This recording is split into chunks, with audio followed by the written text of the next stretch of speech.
యోనా తిమ్మంతుల కడుపులో 3 రోజులు ఎలా ఉన్నాడు? ఎందుకంటే యోనా ఆ తిమ్మంతుల కడుపులో ఉండి వేదనను పీల్చాడు, బాధను పీల్చాడు. దేవునికి వ్యతిరేకంగా ప్రవర్తించిన సేవకుడై ఉండి కూడా ఆ బాధ తట్టుకోలేకపోయాడు అక్కడ. ఎందుకంటే చేపలు చేసేటప్పుడే ఆడవాళ్ళకి అదో రకంగా ఉంటుంది. అలాంటిది ఆ కడుపులో వేసేసాడు, తిమ్మంతుల కడుపులో. ఆ కుళ్ళులోని కొట్టుమిట్లు ఆడిపోతున్నాడు అక్కడ. ఎందుకంటే మనిషికి ఎలా బుద్ధి చెప్పాలో దేవుడికి తెలుసు.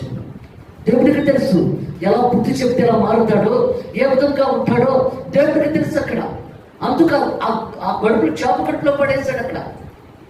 వ్యాధులు అనిపిస్తున్నాడు, బాధ అనిపిస్తున్నాడు. ప్రభా నీకు ఈ కానుకిస్తాను, నేను తీస్తాను ప్రభా, నేను బయటకు తీ ప్రభా, ఇక తప్పు చేయను ప్రభా.